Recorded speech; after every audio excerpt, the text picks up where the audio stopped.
Warning, the following may contain giant toads. Join fantasy authors Phil Tucker, Timandra Whitecastle, David Benem, Benedict Patrick, and Josiah Bancroft as they roll dice and take on the bad guys in a game of Dungeons and Dragons. 5 authors, 5 worlds, 1 adventure. It's time to get crit-faced.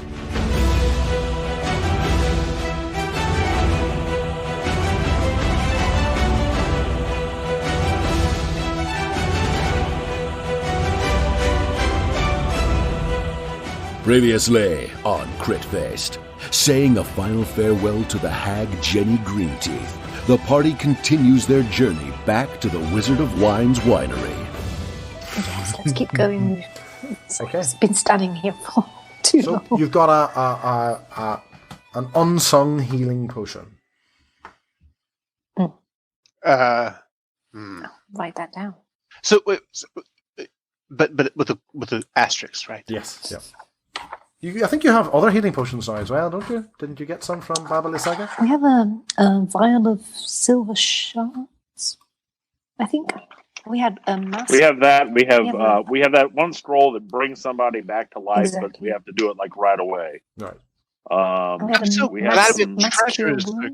Yes, that sounds good. Okay. sling bullets. Mm-hmm.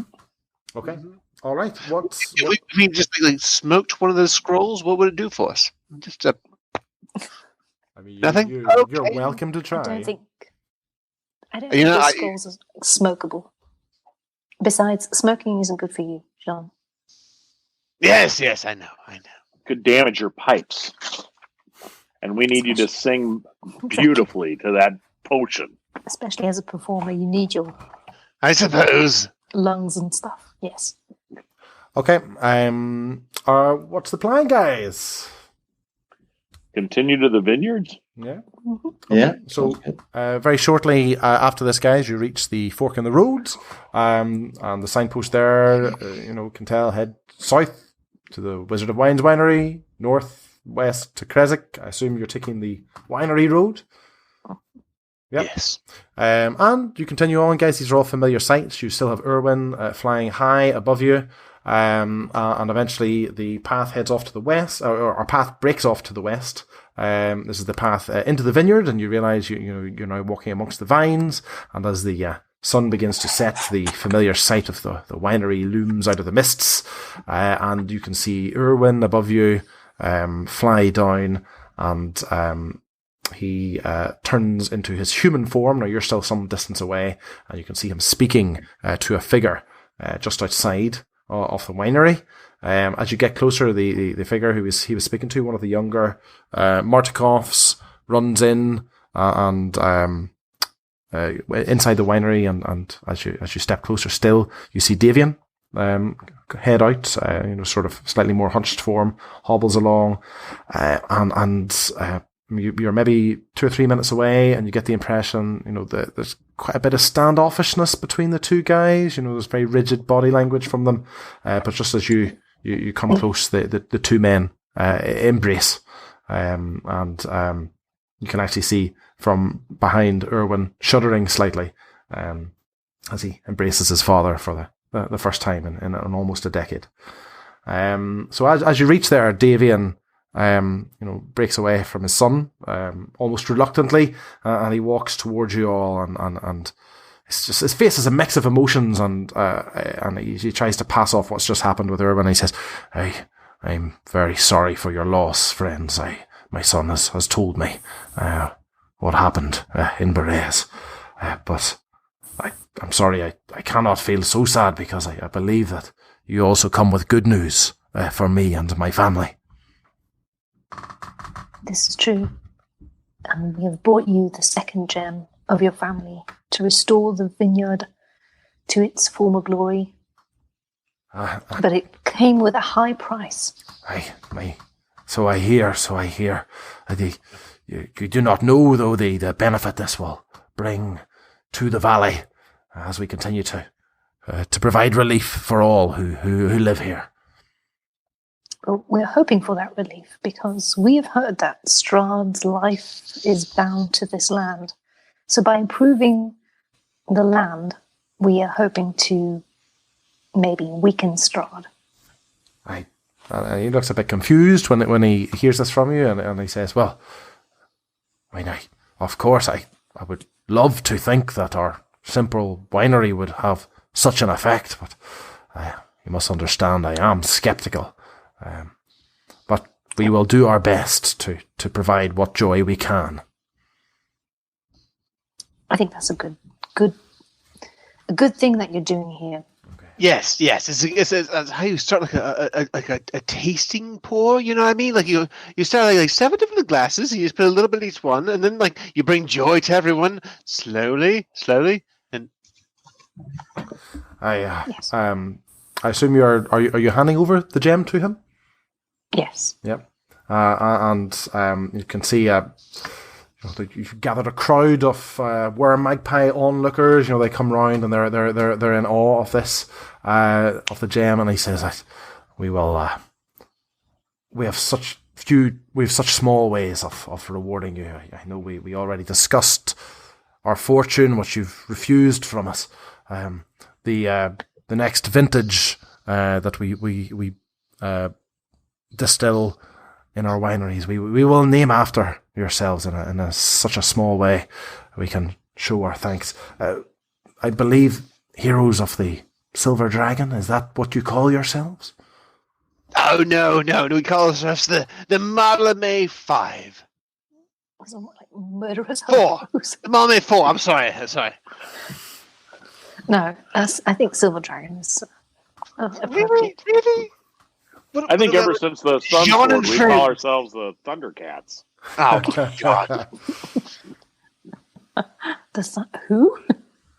I'll let you have a think about the name. It'll obviously take a season for that to get to it. But if you do come up with a name, let one of my people know, and we will set that in place.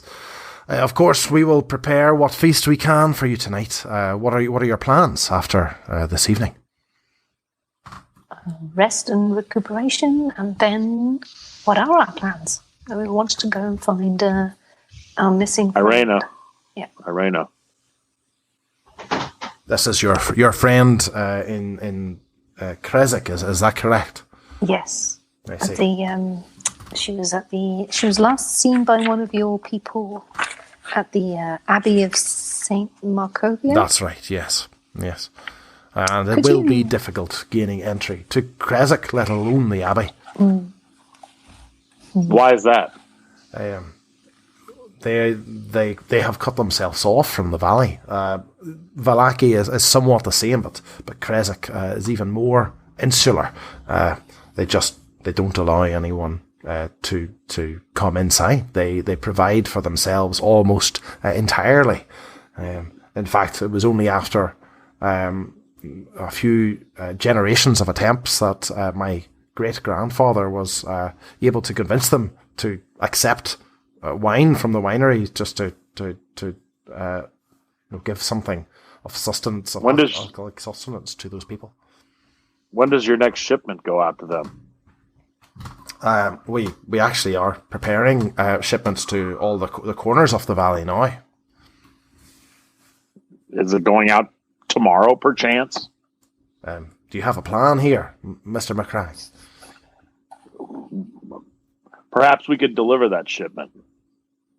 And he nods and he gives a smile and he says, "I certainly could be arranged. We could certainly rush overnight and get it all ready for you. Yes, that would certainly be an ideal way to gain entry. We have earned their trust over the years." Well, sounds like the beginnings of a plan.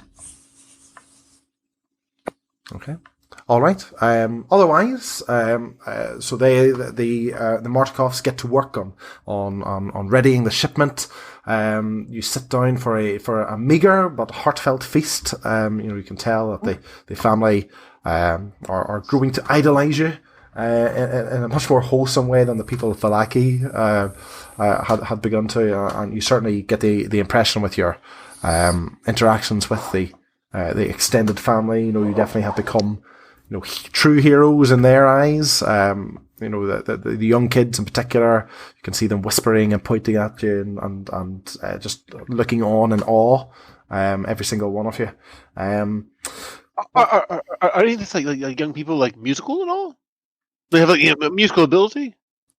Yeah, I mean, there's no instruments seem to be there, but there's at least one young, and this is a boy who's maybe just tiptoeing into teenage years. You can tell he's got a good singing voice. He doesn't seem to have any formal training, but at one point his mum convinces him to give a wee song, and it's a beautiful little a sad little ballad.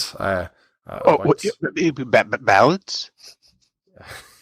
Yes. Is he compose it all? Can we? I mean, if one were to request like a, does he have like some compositions in the chamber that he's like kind of working on? So it's just you can't quite tell if it's a song about animals falling in love or people. This is not a good sign. That's not good. And it seems to be a song that's been passed down from the family about a magpie falling in love with an owl. And it doesn't quite have the happy ending that you'd love from a traditional ballad, but yes, it seems to be the trick. It seems to be a favorite of the family. Mm-hmm. That's what a question, but thank you. Okay.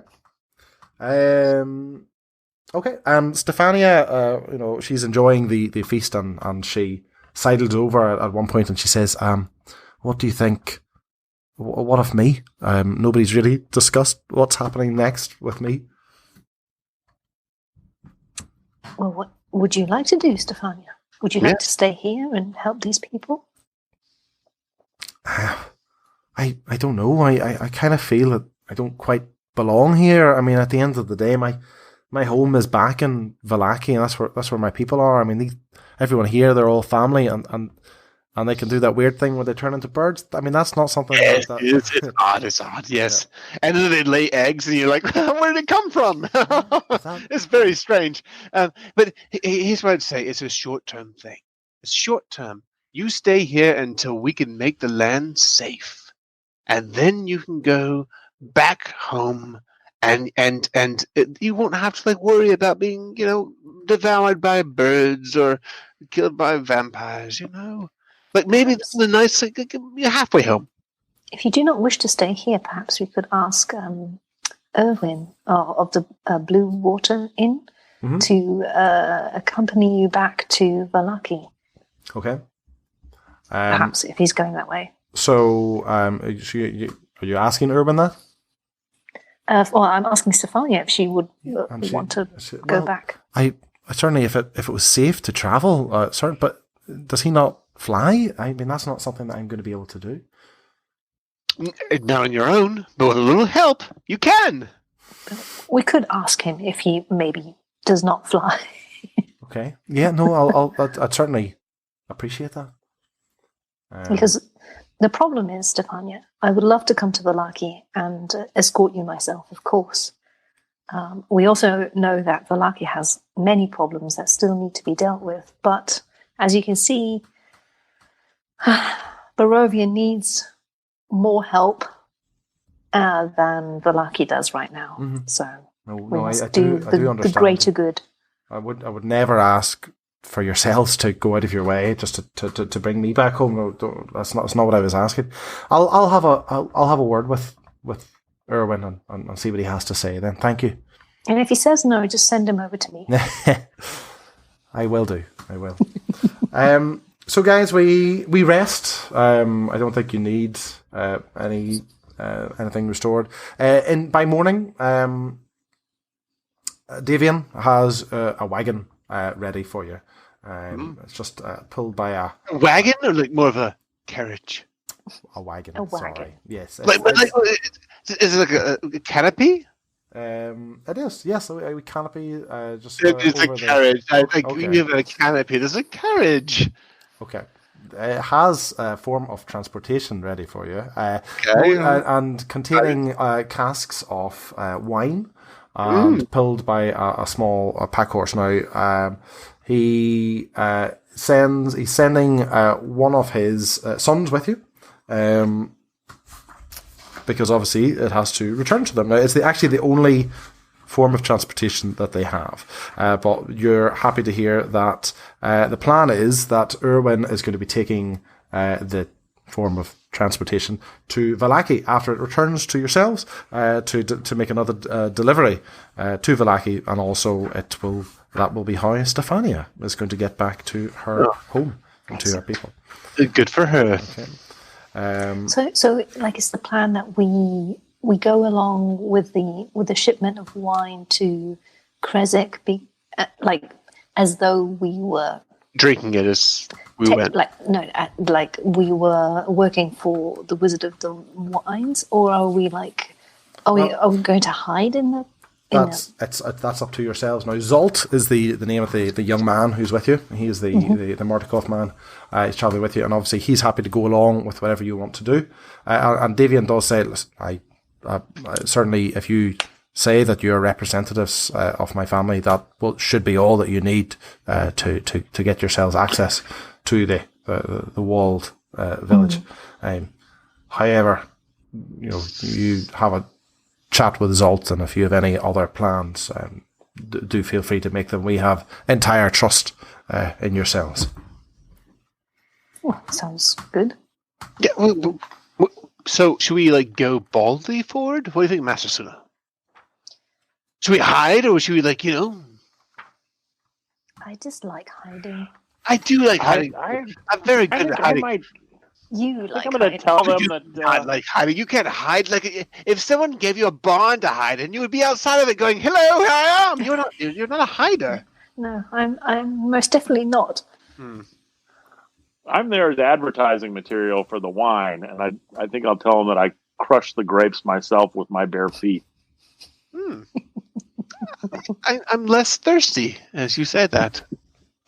Okay, as we're discussing this, guys, we're getting into the cart and where the wagon and where the carriage, the thing. And Zolt is taking the reins with the pony. In fact, we'll not all be able to fit in. We'll have to take turns. There's room for 3, including Zolt, to sit upon the transportation itself. I think I should sit for most of the way. My thigh is off, and I'm writing a song. And you just sit, nurse your wounds. Is there enough space, in the back, to sit on the barrels of wine?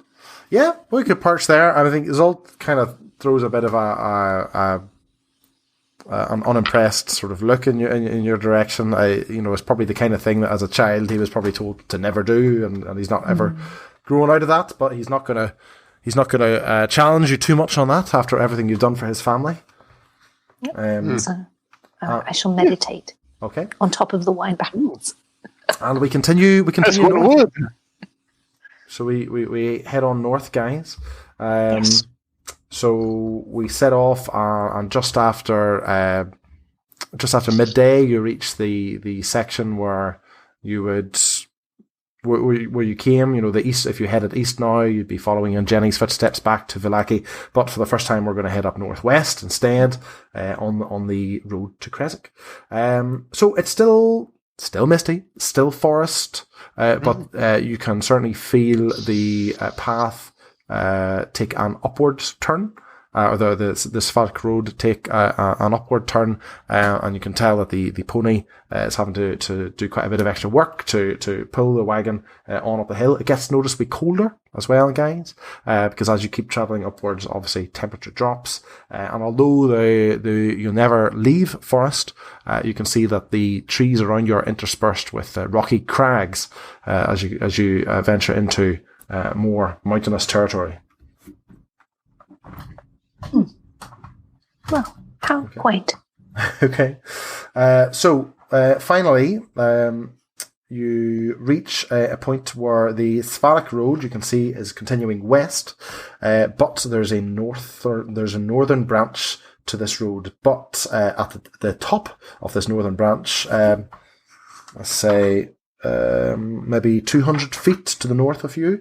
So the road really climbs up high, up this rocky escarpment, and it ends at a gatehouse. So this gatehouse is built into a 20-foot high wall of stone, and every sort of 50 feet or so it's reinforced with wooden buttresses.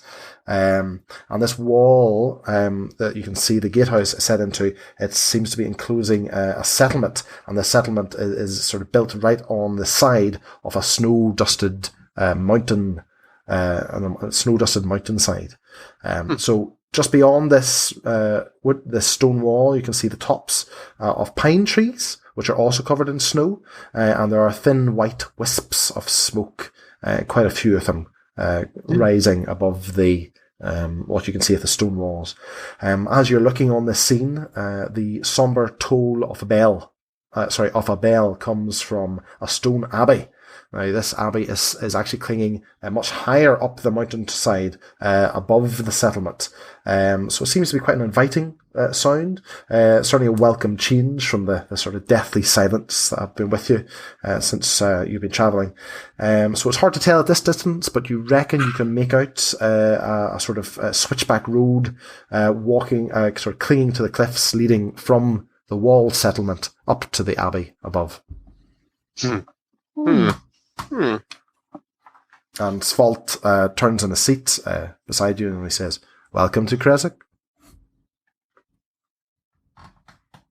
Beautiful landscape. This is obviously a lovely abode. We're okay here, you think? We should continue. It's up to yourselves if you're obviously... Oh, yes. We will consult. We will have a huddle. All of us together. So it's a little creepy. No, picturesque and, Picturesque. People say the abbey is right there. It is. But we must admit, like, maybe we should take like some sort of like looky-loo or, who does Arcana checks? Somebody has to have like some sort of ability to see if it's like an evil... Is it me? Won't that look a little fishy if we all just jump off the cart right as we're approaching the gatehouse and start poking around? I think we got to be bold here and just pretend we're associated with the family. We're the muscle. We're there to deliver the goods. So our objective is to get to the Abbey, though, right? Because that's where we last heard is Irina, and there was also the prophecy with Saint Markovia and something graveyards with mists. We would meet someone who would help us. Caution. I just think that maybe we should have like either a sort of a scout or some sort of like manner of investigation before we just stroll on up there with our banners out. I know we do like having the banners out. Well, that's the question. Do we like go in? Do we actually go into Kresik and like from within Kresik go to the Abbey, or was the path around outside of the walls where you could go to the Abbey? No, the path that you're able to spot certainly looks as if it rises from within the settlement itself. So the settlement is Kresik, and then the Abbey is a separate entity, but it seems that you would need access to the village before you can get up to the Abbey. We could be claiming that we're delivering wine to the various establishments within Kresik. We're there to lift the barrels and so forth. And we actually are delivering wine because I do need to go to the bathroom. So we are delivering wine. And, the road was dangerous. We were there to help protect the guy. Yeah. I know him well. Mr. The guy. Our good friend. The guy. Oh. The red shirt. No, but then so we going to Kresik. So, guys, what's the plan? I don't know. What do we think? We're here to deliver wine. We shake Mr. Bernard and we go. Up. Okay. What say you, sir?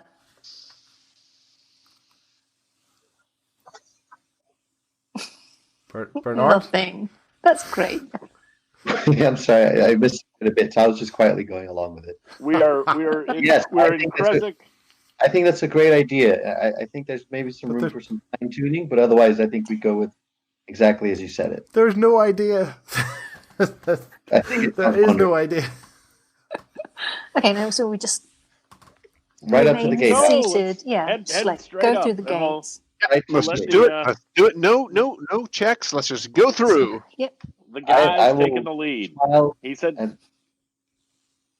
He said he'd vouch for us as associated with his family. So that's right. We should be good. Okay, so we're shut up and don't say anything. We're taking the wagon up, and we're going. Okay, so Zult nods at you as you tell him that, and the pony strains as it carries its load up to the gatehouse. Guys, you can feel it noticeably colder still, and certainly those of you who have. Who aren't wearing anything particularly heavy, you start to feel goosebumps, and you can start to actually see your breath as the as you rise up higher. So there's 2 square towers here, guys, with peaked roofs, and as they're 12-foot tall, iron-bound wooden doors, and carved into the arch above the doors is the name of the settlement, Krizik. So, as I said, 20 feet high, and you can see 4 figures atop the parapet, wearing fur hats, and they're clutching spears, and they are watching you nervously. And as the carriage approaches, one of those figures shouts out, "Who goes there?" And we kick Salt. Yeah, Salt says, "It's another delivery from the winery." And one of the guards nods, says, "We were expecting you some time ago. I shall fetch the burgomaster." And nods, and so one of them disappears, and the rest just wait in their sort of stoic position, just waiting for the burgomaster to come. Oh, we're not good with burgomasters. No, we are not. The offensive music? I could think. No, we should probably just be quiet. Yes. The Ballad of the Burgomaster. Yes. Okay. I have some small reputation as a follower of the Morning Lord. We could say perhaps that we're here on the Morning Lord's business. Okay. It's a holy deliver wine as a like fallback if everything goes wrong as it usually does. Yeah. So eventually the guard returns, and he brings with him a figure that you assume is the burgomaster. This guy he's a thin man, quite drawn, doesn't look underfed in particular. He just looks as if he just doesn't have much weight on him. And again, wearing furs. He's clean shaven. You can't really see anything under everything else that he's wearing. And he looks down upon you. He's dressed in sort of quite a fine, almost like velvet fur coat. And he shouts out, "We had expected you some time ago. What has gone wrong?" Svalt looks to the rest of you and shouts out, "The winery was attacked, but these people here helped fend off the attack. We've come with our shipment." And the burgomaster looks at each of you in turn, and he says, "I am coming down." And after a few moments, the gate cracks open, and not enough to allow the wagon to get inside, but the burgomaster, along with 2 of his guards, comes out, and he looks at the rest of you, and he says, "You do not look like the normal people delivering. What is going on here? Who are you?" I nudged Bernard. Bernard stands up and sweeps his cloak back and says that, "Greetings, Burgomaster. I am Bernard, a devotee of the Morning Lord. I am coming to Krizik on the business of the Morning Lord with my companions, having just raised a siege that was almost destroying the vineyard. You have nothing to fear from us. We come peacefully, and we will engage in, no doubt, lucrative trade with your city before going on our way." Krizik does not trade with people. We accept the wine because the people are used to it by now, but we keep ourselves to ourselves. There is nothing for you here. That's fine. We can skip the trading. Well, then you will not need to come inside. We will take the shipment, and then everything will continue on as normal. Do you have respect for the Morning Lord? Of course we do. But I am a paladin of the Morning Lord, and I raise my blade and cause it to light up. He steps back, his eyes wide, and you can see the guards sort of grip their spear shafts. And actually, the two on the parapet, you can see are fetching some other kind of weapons from behind. I then sheath the blade and I say, "So, as you can see, we come on holy mission, and we will not be long in Kresik. But if you have respect for the Morning Lord, then please let us with it." By holy mission, what do you mean? Have you heard of to the Order pray of the Dragon? at the Abbey of St. Markovia. The Abbey. Why would you possibly want to pray at the Abbey of St. Markovia? We're not trading with the Abbey. We're here to pray and to bring guidance to some individuals there who we've heard are in need. Do you want to take a persuasion check? Yes. A 1. Plus 7 is an 8. No. The one is enough. And he shakes his head and he says, "No, we do not. We have survived here on the edge of Barovia for so long because we do not toy with other entities in the valley. We do not wish Strahd's light to be shone upon us. Right? I do not think it would be a good idea for newcomers to come in here and start stirring up trouble." We are not here to stir up trouble. We're here to pray peacefully to the Morning Lord in this most holy place. And any who gets between us and our prayer will no doubt suffer the Morning Lord's displeasure. And I glare at him and go for an intimidation roll. So, okay. Are you kidding? Another 1? So he, despite the fact that it is cold up here, you can see sweat. Bernard sits down and turns away. You can see sweat on his brow, and the burgomaster steps back and he says, and he actually is looking at Zolt now, and he said, "If this is the price of wine, perhaps Kresik should renegotiate our future dealings with the vineyard." No, Burgomaster, take the wine. Your people need it, but allow us passage through your city. And all we wish to do is to pray for the lost souls of Barovia so that the Morning Lord's light will be seen again. This is our own personal business. And so he... do you want to take a persuasion check? Not really. Can't do worse than me. 20. Okay.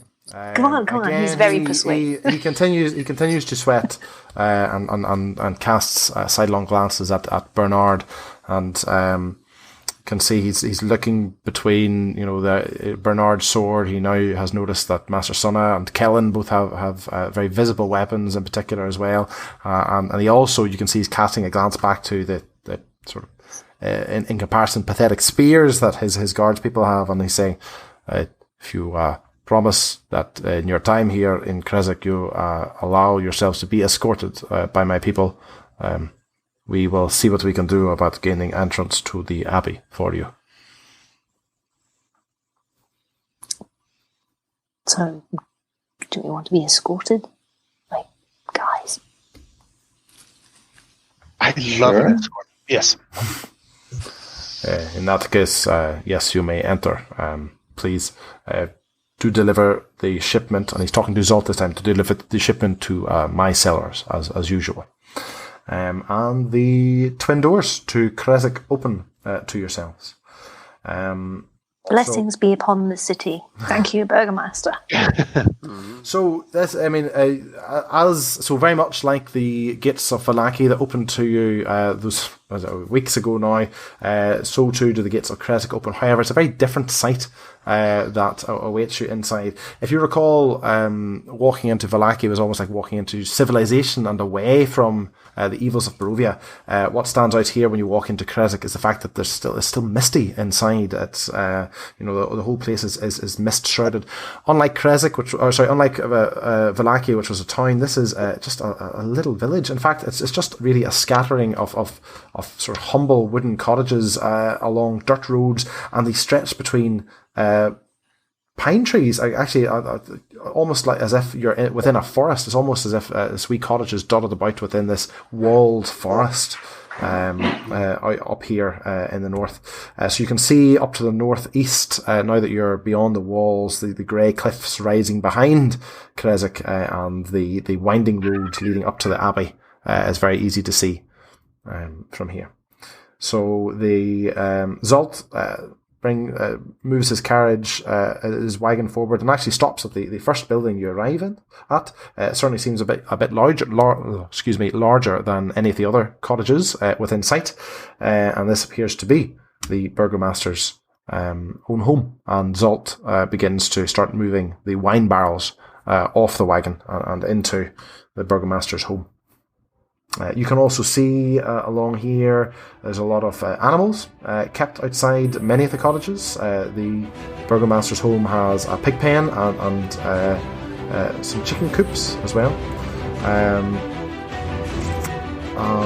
yes, welcome to Creswick. Crit-Faced is a weekly Dungeons & Dragons podcast. To make sure you never miss an episode, and to get an exclusive prequel episode of the podcast where you can find out what our characters were up to before this adventure began, head over to critfacedpodcasts.com and join our Crit-Faced fan group.